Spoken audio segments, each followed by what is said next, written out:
Everyone. My name is Dennis Morgan with D.L. Morgan and Associates.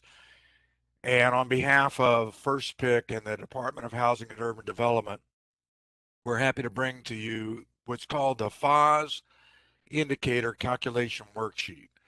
Hopefully you previously had an opportunity to attend the FASS sessions that we conducted for the Department of Housing and Urban Development as well, that brought in all the concepts, and it also brought in the little bit on the spreadsheet, but we're going to go into a lot more detail in this session on the actual spreadsheet and how to use the spreadsheet and the indicators that you can also then be proactive in measuring the PHA's performance without necessarily having to wait for the end result coming out from the Department of Housing and Urban Development React form of their website as well. So this session is going to focus again on the Excel spreadsheet, the indicators that primarily are on the spreadsheet, which is the financial indicator, the FASS, the financial assessment subsystem indicator, and then the MAS indicator, which is a management assessment subsystem indicator as well. And so we're going to go into quite a bit of detail on this one. And we've also developed a series of instructions on how to use the spreadsheet as well. So we're going to be going through that process, and then also other things that the spreadsheet can also be used for, such as a concept called fungibility.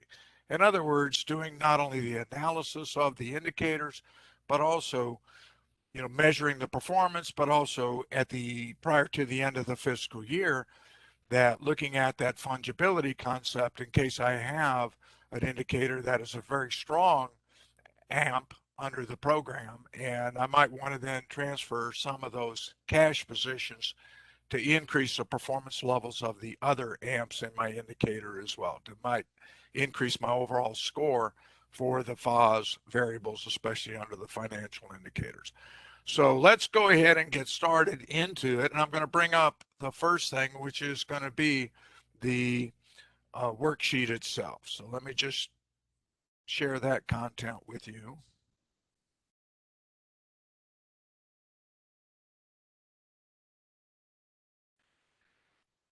And so in this worksheet that we developed, or the instructions for the worksheet that we developed, we also talk about the purpose of the worksheet. So it should be done probably on a monthly basis, on a quarterly basis, to measure the internal performance of the AMPs for the PHAs, and primarily on those two indicators, which is the financial assessment subsystem indicator, which is better known as FAS, and then the MAS, which is a management indicator for the world of the public housing assessment system that's going to be measured by the world of REACT as well. It is in an Excel spreadsheet, and I also encourage you to, when you download this spreadsheet, to save it. Save the spreadsheet in an individual file, and then save another one that you'll then work from as well, just in case you happen to retype over a formula field or something else, that you now have a saved copy of it in its blank state, so that just in case you make an error or just in case you write over a formula file, that you have a saved copy of it as well. The spreadsheet allows you to analyze your development's performance and can further be used as a tool for applying that concept called fungibility as well. And the fungibility concept is just saying that if the asset is a strong asset, then you have the ability of moving funds from one AMP to another AMP in order to increase the performance of the particular PHA out here as well. And you have to have at least 1 month of operating reserves as well in order to move money from one AMP to the other AMP. So if it falls below at least that variable of 1, then 1 month, as far as your reserve levels go, then it won't let you then move additional money from one AMP to the other as well. So caution is also urged on not changing the formulas. The formulas are the appearance of the worksheet is pretty much a solid worksheet, but if you change the formulas or you change the appearance or you change the structure of the worksheet, then that can also cause summary errors in the calculation as well. So it's intended to be used with Excel. You have to have Excel software as well. And then the worksheet is readily available and then doable as well. And so we know that FASS is that measurement in terms of the performance for your public housing program as well. And under the FASS indicators that we have then those 4 variables that are measured in the scoring system as well. So we have the physical components, we have the management components, we have the financial components, and then we have the capital fund components. This will not measure the physical, this will not measure the capital funds. So if you're looking to look at your overall scores, then you would pull your physical and you would do the weighted average based upon your performance of those particular areas in the AMPs. And then for your capital fund is an overall assessment as well. It's a snapshot as of the end of your fiscal year. But you can also take a look at those particular variables and add them to these variables to come up with an estimate in terms of your overall agency-wide scoring system as well under this indicator. So we know that the PHAS is worth 40 points. We know that the financial is worth 25 points. We know that the management is also worth 25 points, and the capital fund is worth 10 points. So this worksheet will then measure your financials on those 25 points, and then under your management on those 25 points as well. And we know within these variables as well that under the financials that it has then 3 sub-indicators that we'll also be looking at. Under the management, we'll also be looking at 3 sub-indicators to come up with those 25 points under the management conditions as well. And so under the financials, in order to measure the performance of the agency, that you'll also need to pull down what's called your FDS schedules for the AMPs. And you're going to be inserting those numbers into the spreadsheet to determine the overall performance for the agency.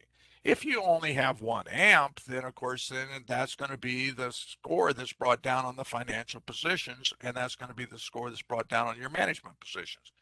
Most PHAs have more than one AMP, which is that asset management project. And because you have more than one AMP, then it's going to be based upon the weighted averages of those AMPs to determine the overall score for the PHA. And this worksheet then is designed to help you then make that determination of the weighting of the AMP and then the impact of that AMP on your overall financial scores and on your management scores as well. And so the scoring is then based upon these financial indicators and then the performance indicators that are now downloaded into the worksheet as a part of this process and program as well. Within the financial condition, we have then what's called 3 sub-indicators. The first sub-indicator is called the quick ratio. And the quick ratio is looking at your assets, your current assets, and your current liabilities. It's looking at your cash position. It's looking at those that are easily convertible to cash that do not include inventory as well. And it also then looks at your current liabilities, those liabilities that are due within the next 12 months as well. What you're looking for, excuse me, what you're looking for is a quick ratio. And that quick ratio is your ability to make these timely payments on a timely basis out here as well, and it's part of your risk assessment. And then what you're looking for, hopefully trying to achieve, is a quick ratio of 2 or higher in order to hit the maximum performance measurements as well on the AMP. The next variable we're looking at is going to be what's called the month's expendable net asset ratios. Now, many of the accounts that you'll be using in this ratio are going to be similar to the quick ratio, but we also add an additional account in here, which is your operating expenses. So the month's expendable net asset ratio, I usually refer to it as MNAR, measures your net availability of unrestricted funds that's then looking to then measure the reserves for the agency as well. Easiest way to remember this variable or what your target number in this variable is HUD's looking at then a measurement of generally 4 or higher, 4 or higher in terms of this ratio as well. The next ratio is your debt service coverage ratio. Now, the ratio then is looking at the net operating income available to make debt payments as well. This sub-indicator is looking at then taking on these long-term obligations out here as well. Most public housing does not carry debt. And because it doesn't carry debt, then this indicator generally is going to give you then a score of 2 or higher as well. And what you're looking at is a ratio of 1.25 or higher. If you're not carrying any debt, then this indicator would then give you that automatic score of 2. So the quick ratio is then looking at the liquidity of the particular AMP and looking at then to making sure that I have the ability and looking at the essential and the financial health of those individual properties as well. The MNR is measuring then your levels of reserves. And then my debt ratio is then looking at then my ability to take care of this long-term debt obligations as well. Within the scoring system that HUD has for the quick ratio, the point value is going to be 12 points or less. And of course, if you get a ratio of 2 or higher, then you'll get your full 12 points. For the month's expendable net asset ratio, which is a measurement of reserves, it is worth then 11 points. And then under the debt service coverage ratio, it has a value of 2. Hence, 12 plus 11 plus 2 is going to make up your 25 points for your financial indicators as well. And so when you're looking at your quick ratio, if I had a quick ratio of less than 1, I'm going to get 0 points. If I have a quick ratio of 1, right on the nose, it says that's going to give me 7.2 points. If I'm running between 1.0 and 2.0, that's going to give me a score of between 7.2 and then 12 points. And then if I get a score of 2 or higher, that's going to give me my full 12 points under that quick ratio as well. The spreadsheet will also measure the variance if you are between 1 and 2 and then apply a number, an estimated number of what your score would be if you're between those two numbers as well. The MNR is then looking at then your reserves, and if you have less than 1 month of reserves on that particular AMP, then you're going to score 0. If MNR is equal to 1, then that's going to be 6.6 points. If I'm running between 1 and 4, then it's going to then develop a range of between 6.6 and 11 points. And depending on where you are in that range, it's going to give you that estimated score of how you would do for that particular AMP as well. If I'm running then 4 or higher, easiest way to remember it, 4 months of reserves, going to give me my full 11 points under that indicator as well. Last but not least, we have then the months expendable, the debt service coverage ratio. If the debt service coverage ratio is less than 1, you'll get 0 points there. If it's running between 1.0 and 1.25, you'll get 1 point there. And if it's running then greater than 1.25, you're going to get 2 points. If you're not carrying any debt at all, then that's going to run you 2 points. 2 points. Now, in order to do the worksheet, that we're then going to need to insert the information within the worksheet, and care should be taken not to rewrite over the formula fields as well. In other words, just enter the data into these lightly pinked field areas for each AMP. We're going to go ahead and pull up the worksheet as well, and let's go ahead and make the application now on the worksheet.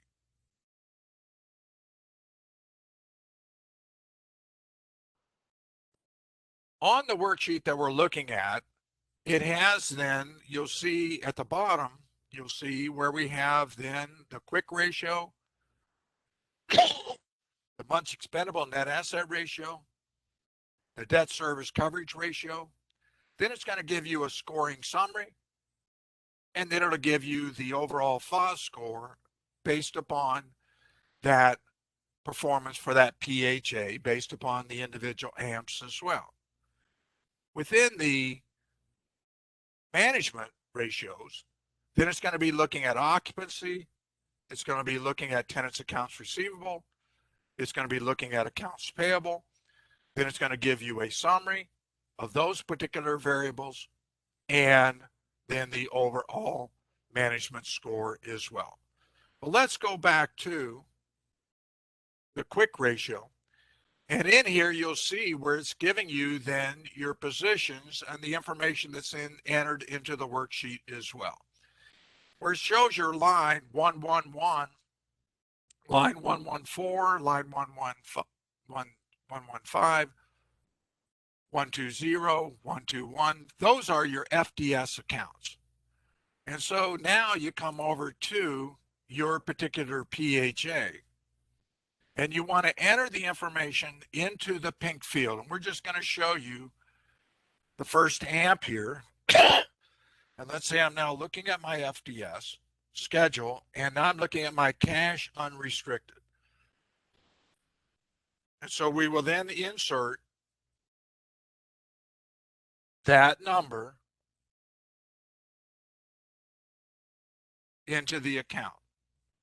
And then I'll enter then my cash tenant security deposit for amp number 1. I'm going to say it's 10,303.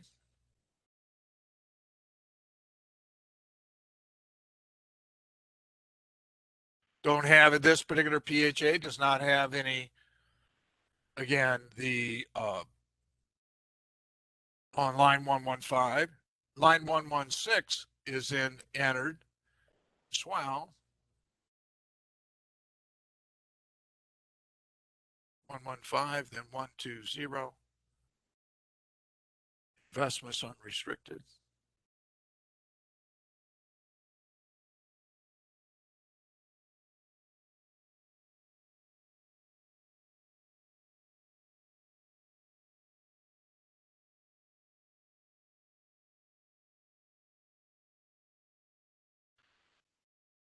I also have in this case prepaid expenses from other assets, 5,200.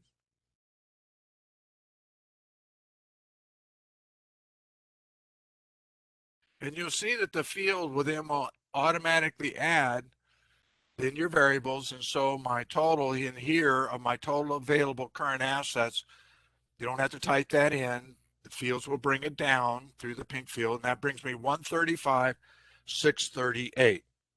We now enter our current liabilities. Again, just stay within the pink fields. Don't go into the formula files.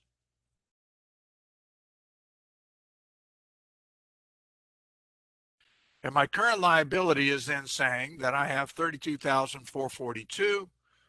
And so you see that the worksheet then will then display, then this indicates that I have a ratio of 4.18, which is higher than 2. And so it's going to then give me my sub indicator that's then going to give me that 12 under the performance measure of that indicator as well. And so let's just take a look at a finished worksheet using these same variables. And so now I've added then amp 1, amp 2, amp 3, amp 4. This PHA has 9 amps in the performance measures. And so you can see that now it's going to give you your sub indicator score for each one of these amps. Amp number 1 is running good. I'm running at 4.18. Amp number 2 is running real well. That's got 8.68. Amp number 3 is running 2.91. Amp number 4 is running 3.40, still above 2. 2.66 under amp 5. Amp 6 running pretty well. Here I see an amp though, amp number 8 is running at 1.90. So when we get to the concept of fungibility a little bit later on, we will then look at this AMP and see if there's a way in which we can then borrow, or not borrow, but use fungibility as a method to increase the performance of AMP number 8 without hurting the other AMP that we're taking then potentially some of the cash position from out here as well. So you can see that the worksheet then, taking my blank worksheet and inserting the information into each one of the amps. And so let's say you're a PHA and you don't have 9 amps. That's okay. Just enter your 4 amps. The worksheet then will then score you based upon how you're then performing under the weighted average of those 4 particular amps as well. Let's go back to our instructions. So in terms of entering in the information on the worksheet for the quick ratio, we're going to enter then that cash, which is unrestricted, which is the FDS 111. We're also going to enter then the account 114 is your cash tenant security deposit. We will also enter cash restricted on payment of current liabilities if you have it in those accounts. Then I'll enter then my account 120, which is total receivables, net allowances for doubtful accounts. I'm going to enter my investments unrestricted, which is FDS 131. I'm going to enter FDS 135, investments restricted for payment of current liabilities. I'm going to enter account 142, prepaid expenses and other assets. I'll enter account 144, interprogram due from. I'll enter then my current liabilities, and I'll enter then the account 343-010, which is that cap fund program portion of the long-term capital project mortgage revenue bonds as well. So we entered those on the worksheet, which we showed you. And the worksheet, once the data is entered, the bottom of the worksheet, then it's going to give you those FDS sub-indicators are going to appear. You don't have to write that formula. If the appearance on that formula will automatically be made to the worksheet in this area right here. And so, again, just enter the data, enter the raw data for each one of the amps onto the worksheet, then, and the worksheet then will get your totals up in that particular area as well. Let's take now a look at the months expendable net asset ratio. And so we know that the months expendable net asset ratio is the second worksheet in here, and that's going to measure those accounts that relate to then the reserves. And unlike the first worksheet where you had to enter much of the data on your current assets and current liabilities, in the Manar worksheet, much of that data is then brought over from the previous worksheet as well. In other words, once you enter it onto the worksheet into that account, you don't have to re-enter it every time. It'll automatically bring that over to the next worksheet as well. But under the months expendable net asset ratio, then I also have some additional accounts above and beyond, because it's measuring your ability to have reserves. And so it's also looking at your operating expenses as well.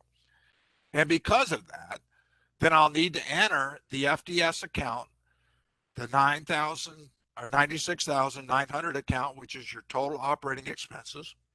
I'll need to measure the FDS, the extraordinary maintenance account, which is 97100. I will also enter the FDS account 97200, which is a casualty loss non-capitalization account. And then the FDS 97800, which is your dwelling units rent expense as well. And then I would repeat that for each one of the amps. So let's now go over to the worksheet.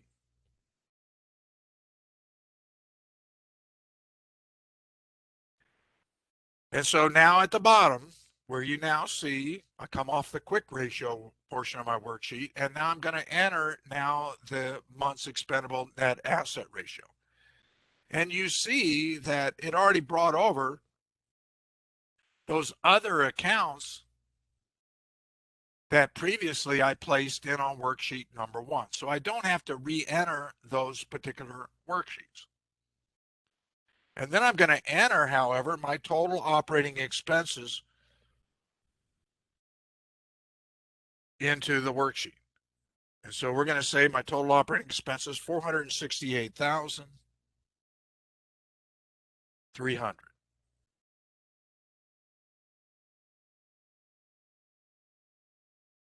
Don't have any cap fund operating expenses, no extraordinary maintenance on this particular, no casualty losses, and no dwelling unit rent expense as well.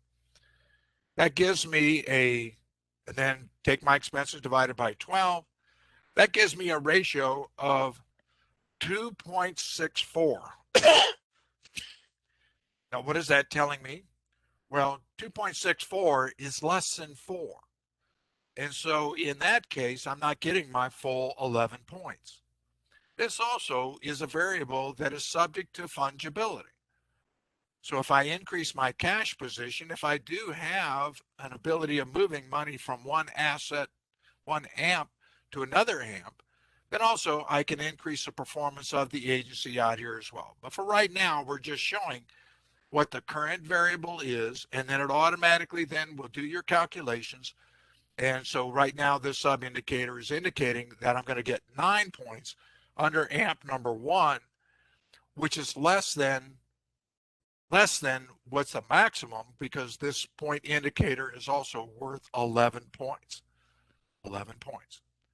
And so let's take a look at now a finished worksheet.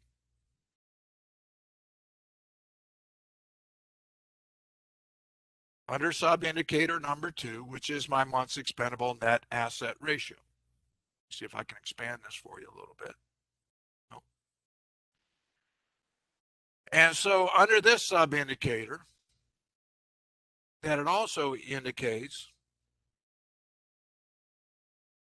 that AMP number 2 is running again at around 9.14, which is greater than 4, so it's going to get the full 11 points.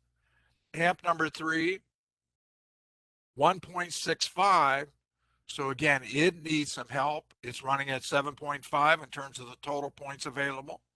AMP number 4, just barely below the bar, 3.65, getting 10.5 points. And so you can see in here that some of my amps are doing pretty well. Amp number 9 is doing pretty well. Is scoring above 4. Amp number 6 also scoring pretty well. It's now got 5, and all I need is a score of 4 or higher, and that's getting my full 11 points. But I can also see I've got some amps that need some help, such as amp number 8. Amp number 8 is pulling at 7.6 out of a potential for 11 points, 7.5 under AMP 3, 9.0 under AMP number 1. So this gives you, again, your measurement for that particular agency's performance under the liquidity measure, which is measuring the reserves, measuring the financial viability of the reserves for that particular agency out here as well. Now let's go back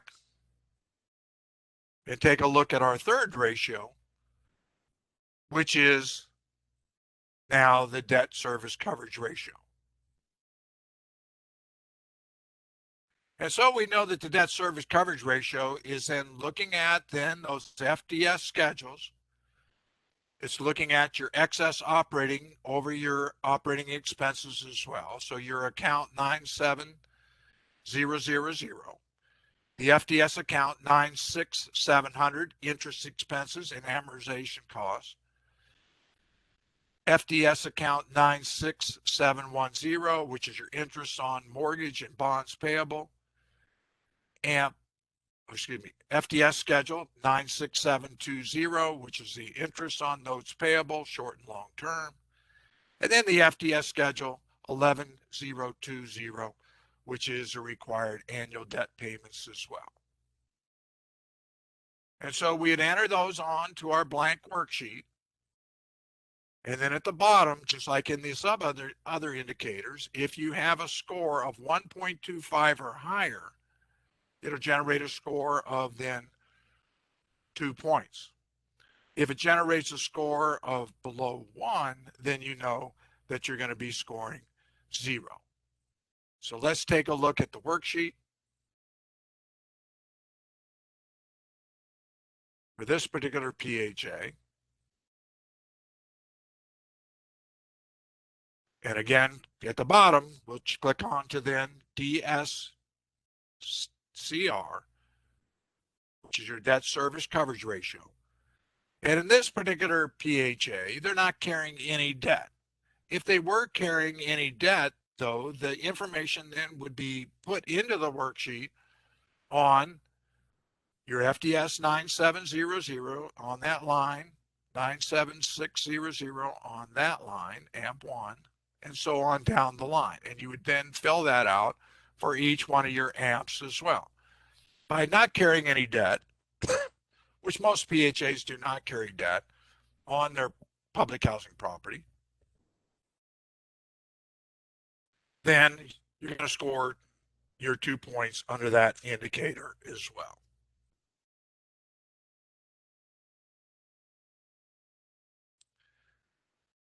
And so you can see that it's going to bring over those fields into now your PHA scoring summary.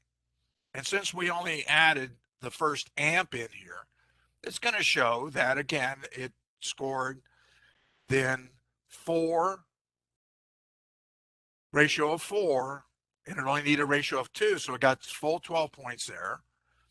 On the second amp, on the Manar, is scored less than satisfactory, so it scored 8.99 out of potential of 11. And then it got the 2 points for debt. So it scored 22.99 out of a potential score of 25.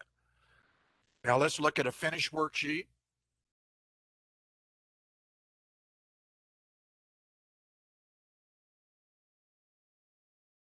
Here it carried its debt over. No debt, so it's getting 2s all across the board for all 9 amps. And then it gives you then your scoring summary. Now, what is this telling me under the PHA scoring summary is amp number 1, again, 4.18, so it's getting my full 12 points. It's doing pretty well, but you can see amp number 8 is scoring less than Premier, so it's scoring 11.52 out of a potential of 12 points. It's just below the margin, but it's still below the margin. Here, my debt service coverage ratio is telling me, though, that I've got several different amps that need some work. Here, I've scored 2.64 out of a potential of 4 points, so it scored 8.9. That gave me my 22.99. Amp number 2 is scoring at 25, so it's doing really well. Matter of fact, its quick ratio is 8.68. Its months expendable is greater than 4. It's 9.14, so it's scoring 11. No debt, so it's scoring the full 25 points. This is also telling me that amp number 2 is potentially what I call a cash cow. In other words, it might have, it's a high performing under the financials. It's in great position in terms of its liquidity. It's a great position in terms of its reserves. And maybe I might need to then look at that one from a fungibility standpoint and moving money from that amp over to another amp as well. That can help the performance of the overall agency as well. Now, in order to calculate for the financial scores for all the indicators as well, the next field I want to enter, you see this pink field on the PHA score FASS. I will also need to put the data into there in terms of the unit months available, which is your summary line item 111.90 unit months available. And in this case, this happens to be a 100-unit project with not pulling units offline for modernization, not having units that are offline for other reasons as well. And so it's now saying that I've got 1,200 then unit months unit months available. So in other words, take the units times in 12, that'll give you your unit months available. Now the spreadsheet will now take the unit months available or the units and then put the weighted average. So it's telling me that AMP number 1 is a 100 unit property. It scored 22.99. The spreadsheet will automatically then make the calculation for the weighted average, which gives me then 2299.44. AMP number 2, which is a 200 unit, don't have units pulled offline for any other reason as well, so that's 2,400 unit months available. Scored 25, so it's scoring now 5,000 on its weighted average. So this spreadsheet will automatically make these calculations. And you see down here at the bottom, it's going to give you a PHA total that's then divided by the total number of units that you have in your public housing program. And so that gives me a weighted average of 23.24 overall FASS score under the financial indicator as well, out of a potential of 25 points. The spreadsheet will automatically make these calculations. You don't have to do these calculations. Let the spreadsheet do what the spreadsheet does best, which is then use the formulas in order to make the calculation as well. So now I know that I need to do a little bit of work on now my financial indicators under now AMP 1, AMP 3, AMP 4 just slightly off the mark, AMP 5, AMP 6 is running good, getting the full 25, AMP 7, a little bit of work, AMP 8, a little bit of work, and AMP number 9, again, getting the full 25 points. So the summary then, by adding the data, let's go back to the data, that we put into the quick ratio for each one of the amps, will then summarize in terms of the total score. In my months expendable, I didn't need to add these fields. These fields were brought over from the worksheet on the first calculation. But then I just needed to add my expense accounts into the pink field. My debt service coverage, if you carried debt, you would show your debt. If no debt, again, show no debt.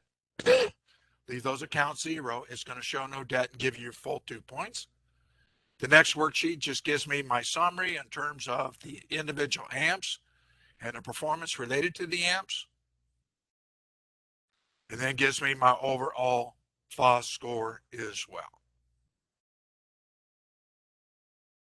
So we've now added the information under the financial. And let's go back to our instructions. Because we've now got our summary. We now have our worksheet now completed. And then further analysis can be done in terms of whether I need to make improvements for that particular performance on those particular amps as well. All at your fingertips. All looking at the same thing that HUD will be looking at when you submit your final reports on your FDS schedules for your public housing program. And so the next thing we want to then look at is going to be my management operations as well. And under my management operations, the objective is to measure the performance of these management operations and the performance of each amp. Just like before that, we're looking at then the weighted average of the amps. And so when they change the interim rule, which you're under right now in terms of the operations, it's looking at then 3 variables under the management. Occupancy is the heaviest of all the hitters in terms of the indicators as well. Occupancy is not only measured under your management, but occupancy is also measured under capital funds. So occupancy is a total of 21 points of the total 100 points that HUD uses to measure the performance of the agency as well. 16 of those points directly relate to occupancy under your management indicator. 5 of those points directly related to occupancy as of the end of your fiscal year under your capital fund indicator as well. And so we know that HUD stresses keep your units filled. Keep your units filled month by month by month, because this occupancy under your management indicator is a running total. Occupancy under the capital fund indicator is a snapshot as of the end of your fiscal year. And so we know that it is critical. And it's looking at our vacancies and making sure that we're filling these vacancies quickly and we're keeping our places filled as well. It also is looking at your tenant's accounts receivable. And under my accounts receivable, that's looking at your collections on the accounts, on tenant accounts, in terms of not only rent, but other charges, late charges, and other things that become due and payable coming from the tenant as well. The next account that it's looking at is the accounts payable account.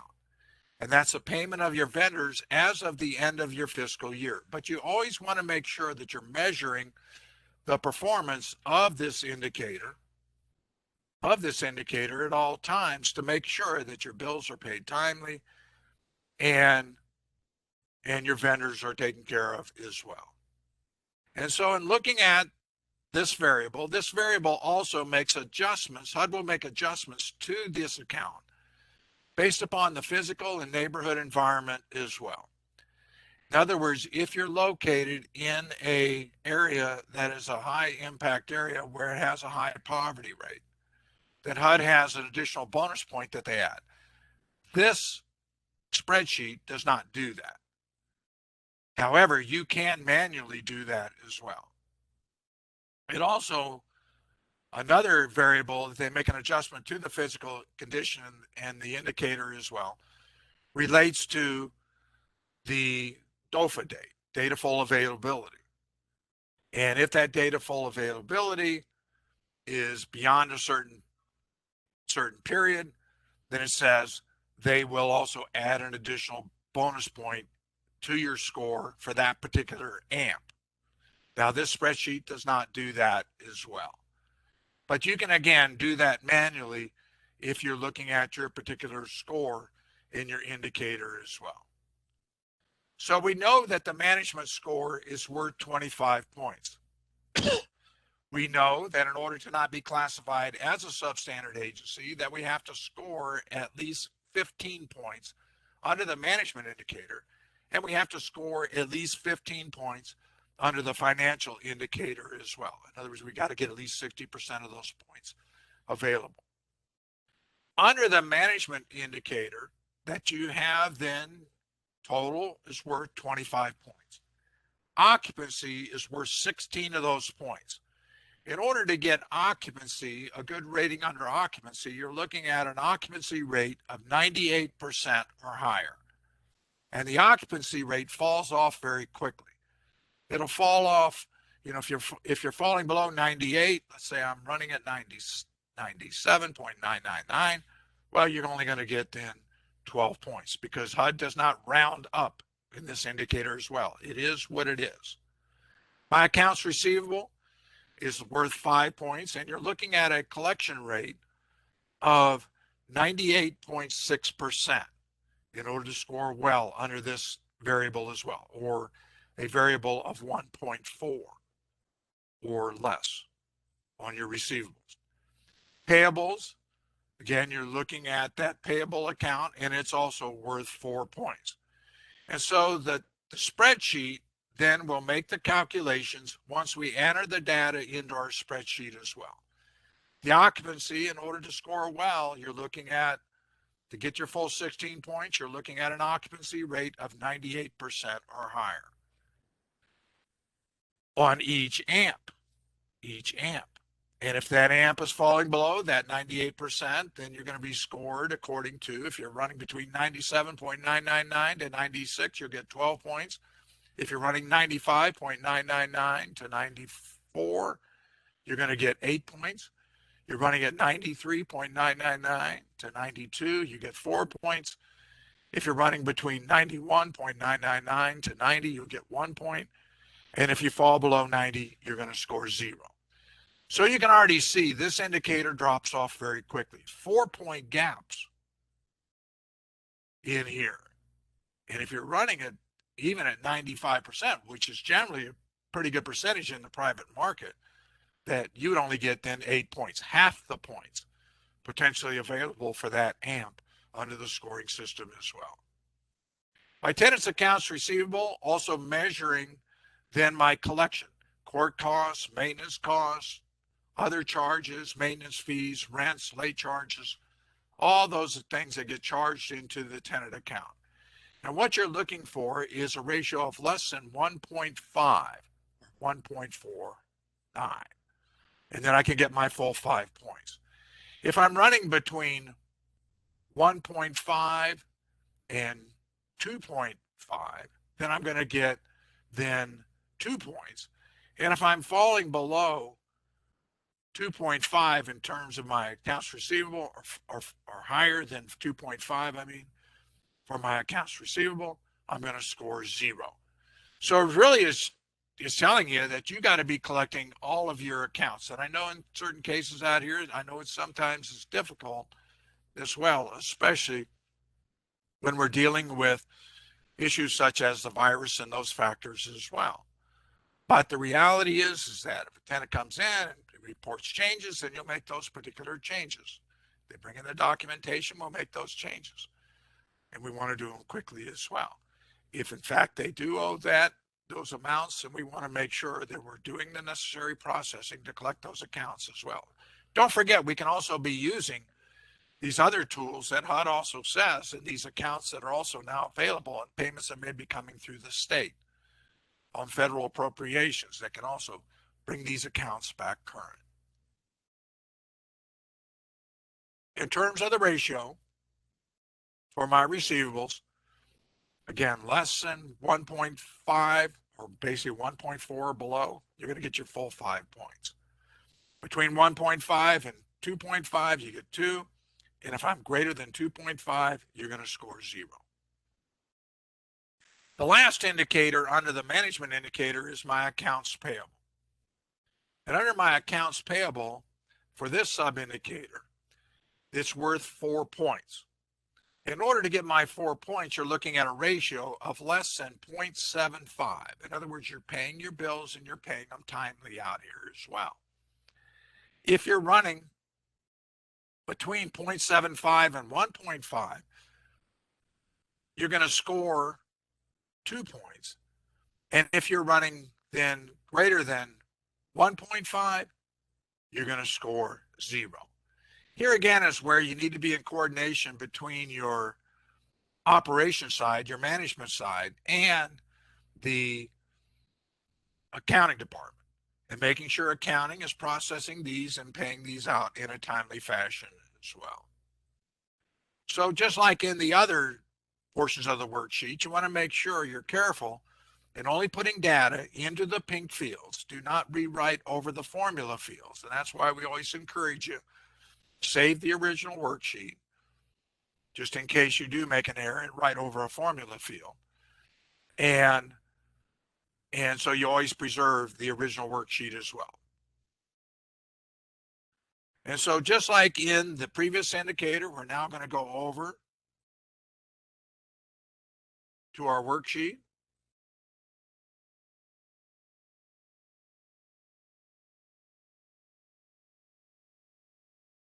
I'll bring up the blank worksheet first. And we're now looking at an occupancy rate. And we're going to be looking at then AMP number 1 first. And you can see I only have one pink field to add in here under AMP number 1.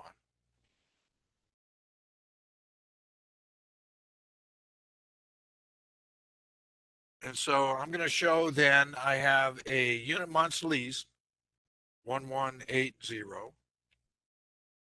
Enter that field.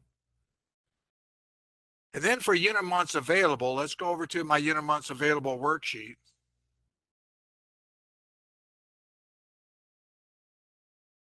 And that was on this field right here. that will now add that variable of the 1,200 unit months. And you can see it's already going to bring over your units as well to give you that score.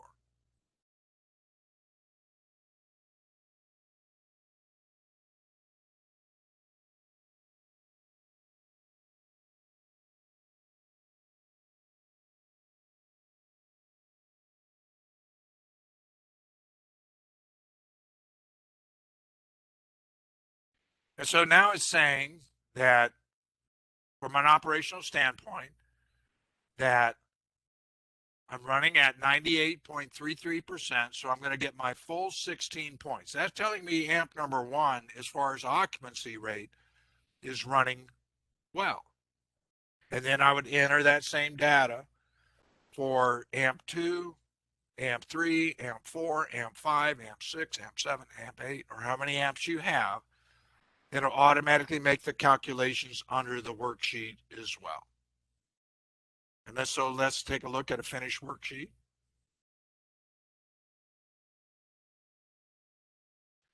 And so this is telling me that under this performance for the management side, I'm running good on AMP 1. AMP 2 is running 99%. It's running real well. AMP number 3, however, is running at 90% occupancy. So it's a smaller property, but I'm having problems refilling my units probably in a timely fashion as well. And so it's only going to score me 1 point. It's running 90%. AMP number 4 is running pretty good at 98%. 98% on AMP 5, 97, a little bit of tweaking there. If I can get that thing above 98%, I can get my full 16 points. So I'm only less than 0.33 points away between getting this AMP up. Probably just, keeping that place filled just a little bit better, and I could get my full 16 points. AMP number 7, running good. AMP number 8, running at 97.82, just barely below the bubble. And AMP number 9, also below the bubble. I'm getting 12 points there. Not necessarily bad or poor performing, but I'm trying to get that full 16 points as well. The next variable that we'll be looking at, again, we've added now our occupancy variables. Remember that you'll also be relying upon that mass sub indicator, which also allows you to make adjustments to your occupancy denominator as well, based upon HUD approved units that have been brought offline, let's say for modernization or for fire and extensive damage. So you can make adjustments to the worksheet based upon that as well. However, make sure that you have HUD approval on those as well under that particular MAS indicator. So the next indicator that we're looking at is now my accounts receivable. Here I'm going to enter the FDS account 126 accounts receivables tenants. I'll also enter the FDS account 70500, which is my total tenant revenue. Then I'll enter the FDS account 96400 bad debt tenant rents into that indicator as well. Let me go back.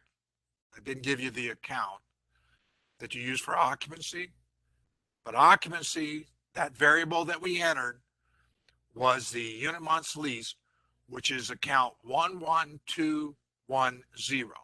Now make sure your operations and your accounting department also agree with the unit months lease. In other words, the accounting department will use either the first day of the month or the last day of the month into the accounting onto this FDS account. Make sure that your agency is in coordination for that, because what accounting enters is going to be what HUD uses to measure the performance of the agency as well. Let me drop back down here to accounts receivable, which is at indicator number 7, worksheet number 7.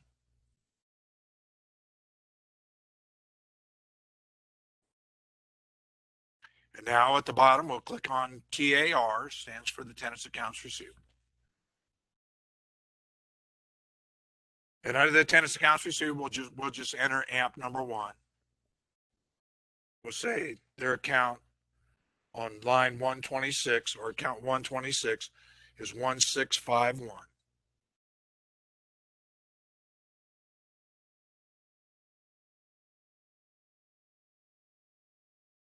Total tenant revenue, account number 70500 is 68038.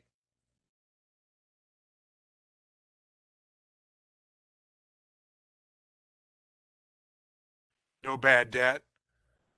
So that's giving me an indicator of 2.43%, which is less than also total satisfactory because I'm trying to achieve a score of 5.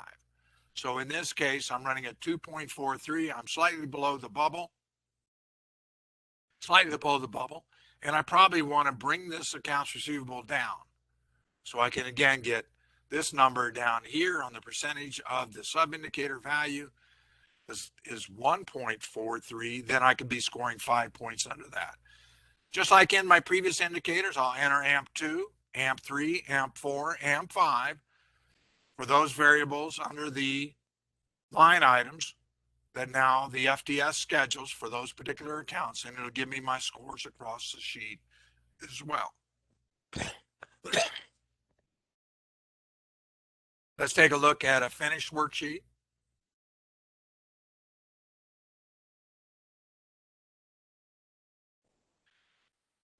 And so this is now looking at AMP1. We're scoring at 2.43. AMP number 2 is scoring real well, 1.27. So it's getting 5 points there.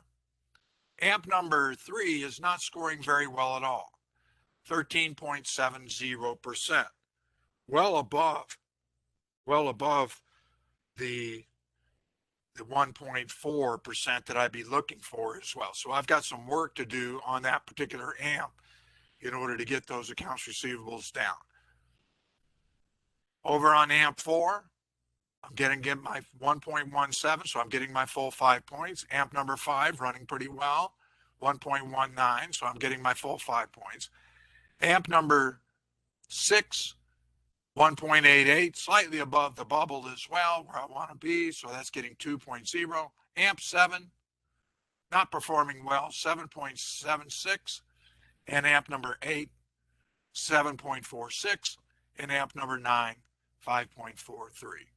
All not performing well. So I'm scoring 0, 0, 0 for those AMPs as well. And depending on the weighted average of that AMP, it can have an overall negative impact on my overall score as well. Now let's go back and take a look at our third variable, which is the accounts payable.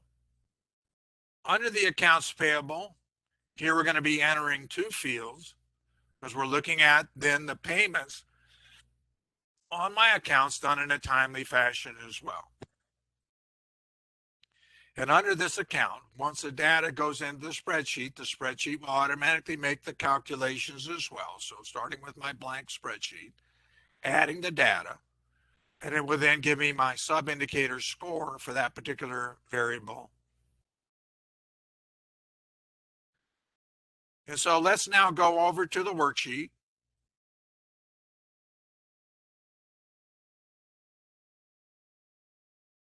And we're now looking at our accounts payable. And you can see that it brought over my expense accounts from the second worksheet that we added, so we don't have to add that number back in. But I am going to add in now the account FDS 312, which is my current accounts payable of less than 90 days. And we're going to say that is $18,785. If I have a past due account, I'll add that in. There's anything greater than 90 days, add that in. And so that's telling me right now under this sub-indicator that it's 0.48, and I'm running well because I'm going to get my full 4 points. And then I would add, just like I did before, AMP2, AMP3, amp 4, amp 5, amp 6, amp 7, amp 8, amp 9. If I have those 9 amps, or how many amps I have, I'll then put that on the spreadsheet as well. Let's take a look now at a finished product.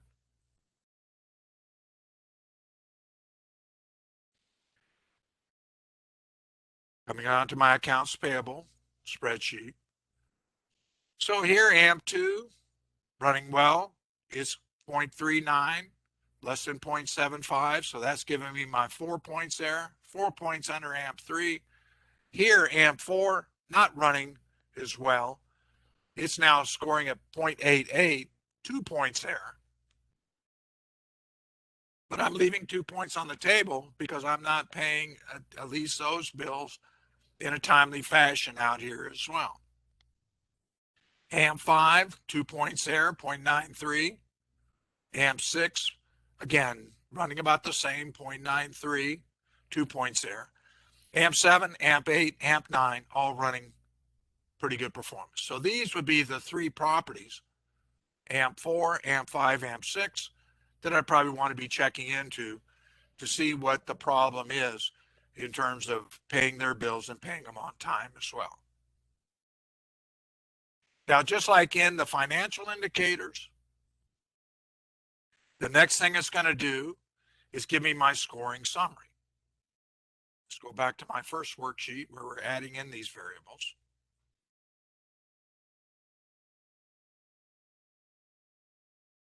And so since we only did amp number 1, it's just going to show me amp number 1. So it's saying my occupancy is running good, 98.33%, 16 points. My tenants accounts receivable needs a little bit of work because I'm running 2 out of a potential of 5 points there. And my accounts payable in pretty good shape. So I'm getting 22 points out of a potential of 25 points for that particular amp. Let's go back to our worksheet that's now completed.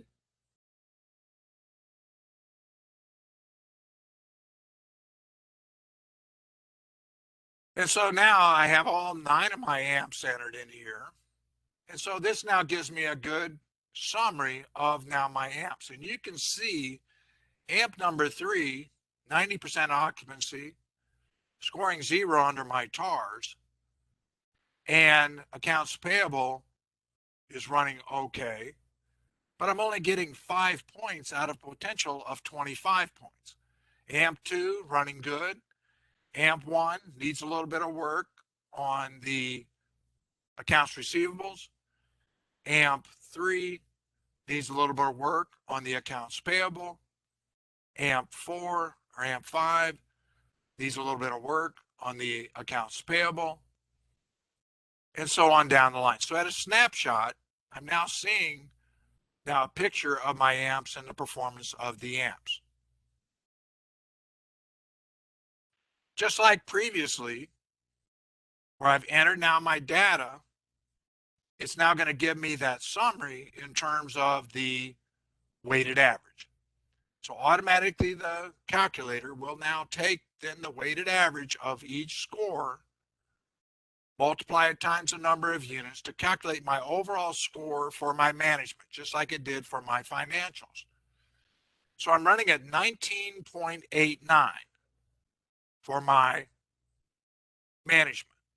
That's telling me that I'm above the bar in terms of being labeled a substandard agency, because if that fell below 15, I would then be classified as a substandard agency. But it's also telling me that I need to do some work on my properties as well. Where do I need to spend some time? Well, amp number 3 for sure, because in there potentially it's only getting 5 points. It's a smaller property, so it doesn't have heavy weight, but it does have impact on your score. Which property has the highest weights? Well, amp number 2, 200 units, has high weight. Amp number 5 also has high weight. Amp number 8 also has high weight. The weighted average is based upon the number of units on the property. And so you can see that these have impact. Which one probably had the biggest impact on me? Amp number 8. AMP number 8, in terms of its performance, brought the overall performance of this agency downward as well. Let's take a look at that. AMP number 8. AMP number 8, by bringing occupancy up, I'm leaving 4 points on the table there because I can bring that up to 98%. That's going to give me my full 16 points. My receivables need a lot of work because I left all my 5 points on the table, and my payables, I'm okay. So it's my receivables and it's my occupancy issues on AMP number 8 that is bringing down the performance of this agency as well. Now let's go back to our instructions. So we now see at our snapshot, at our fingertips, we now see the performance of the scores of the performance of each one of the amps as well. And it's also showing me where I need to make some improvement at my fingertips as well. So you don't have to wait until the end of your fiscal year in order to run this analysis. You don't have to wait until the end of your period and all of a sudden I get my HUD score to see how I'm performing for the agency as well. By loading this data into your systems monthly or quarterly, then I can get a good summary in terms of how I'm performing in terms of the agency as well. Now, don't forget that when you're doing your internal accounting, that your internal accounting is based upon accrued accounting. Accrued accounting. Month to month to month is really more your cash position. So when you're using your worksheet and projecting from your worksheet, then you might want to put some accrued numbers as well, especially in terms of the financial scoring sub-indicator as well. Now let's go back to the value of the worksheet and how it can really help you in terms of the performance of the agency as well. You remember I was talking earlier about the concept called fungibility. And fungibility is a concept that also says that I can move money from one amp to another amp in order to increase the performance of the particular agency out here as well. Now, from a management standpoint, it's not going to necessarily help on the management because management is measuring occupancy, management is measuring tenants accounts receivable, and management is measuring accounts payable. But it can help in terms of the financial indicators. And so let's take a look at our financial indicators. And we said that AMP number 2 is a cash cow. And it's got $473,356 in terms of its cash unrestricted. That gives me ability to move cash from one property to another property in order to shore up those variables. Now let's take a look across worksheet number 1. And so it's scoring. Ratio here looks good. Scoring above 2, heat above 2, above 2, above 2, above 2, above 2, above 2. But here I got AMP number 8. And AMP number 8 is running lower than general expectations as well. So now I'm going to take $100,000 from AMP number 2 and move it over to AMP number 8. Well, we'll just move 50 first and see how that does. So I'm going to make this 42,000.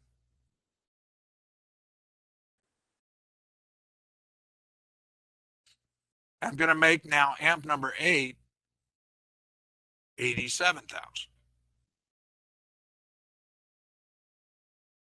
So I just moved money from AMP number 2 to AMP number 8 under a concept called fungibility. Now I'm looking at my spreadsheet number 1 and we're running perfect. 12, 12, 12, 12, 12, 12, 12, 12, 12. Every one of my amps is running now in good shape as far as the measuring liquidity. But let's also take a look at my month's expendable net asset ratio because that also is using much of the same accounts. And so in that case, it didn't bring me quite far enough on amp number 8. So I probably want to bring some more money over there, but you can also see that I need some work on several different accounts under the reserve accounts. So now I have amp 1, it's running at 9.0, and I'm trying to get that up to 11. So I'm trying to get that up to a ratio of 4 or higher. So I can then amp 1, amp 2 is running in good shape. That's my cash cow. Amp 3 needs a little bit of work as well. Amp 4 needs a little bit of work, not too bad. 3.65 out of potential ratio of 4.0. Amp 5 needs a little bit of work as well in terms of the reserves. Amp 6 is running in good shape, 5.54, and I just need a ratio of 4, so it potentially might have some cash, although it's not a large property.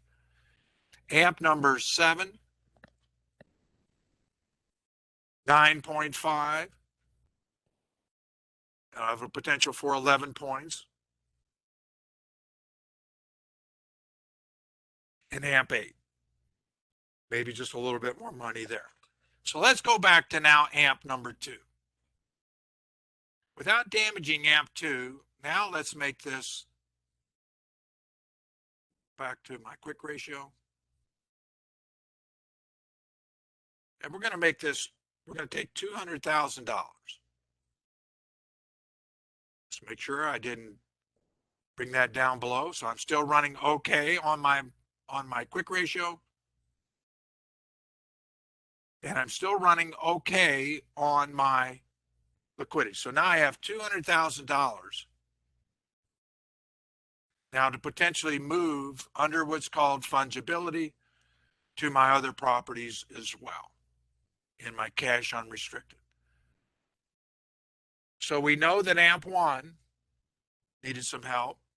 So I'm going to give them 50,000. Whoops.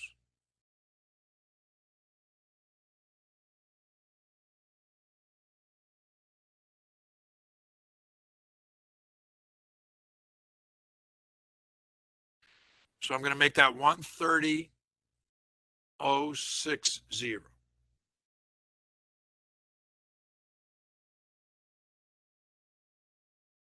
I gave them $50,000. So under my, whoops,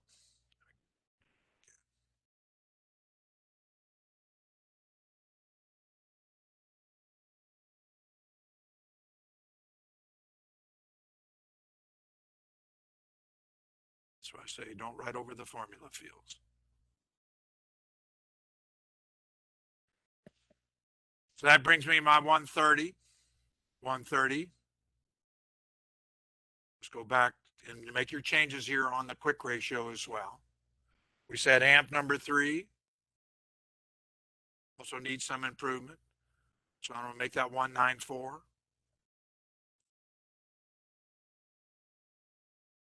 We said amp number 4 also needed some improvement. To give them 50,000.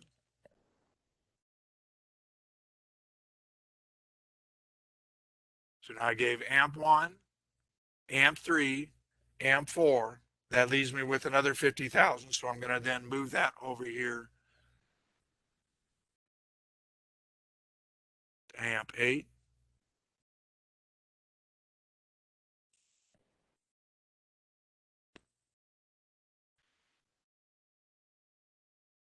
And so now let's take a look at my month's expendable net asset ratio. So previously I had very few that were running at 11 or close to 11.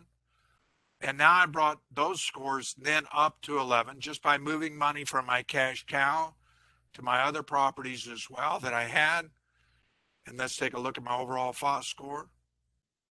So Previously, that was well below the 24.14.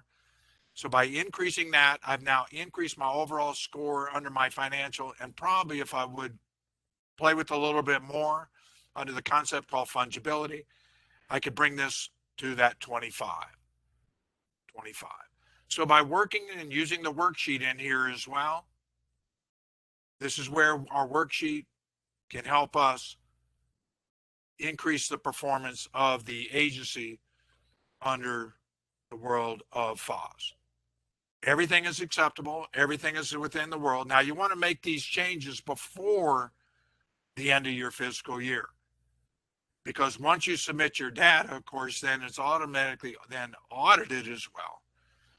But do your changes in terms of your positions under fungibility prior to the end of your fiscal year, and then your auditors will then review your work and what you've done as well. Make sure that also you're under that variable, that you don't bring that reserve level. If it's going to bring it below 1, I can't do that.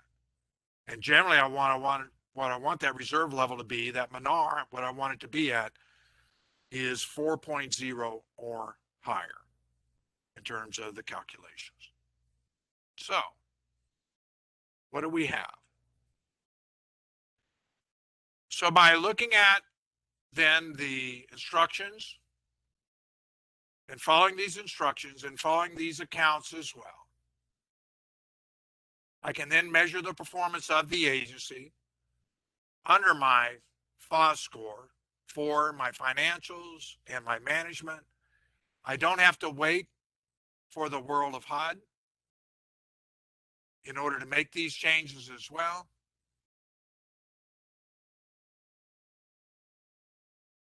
I can take the scores and implement these scores and improve the overall performance of the agency in order to improve my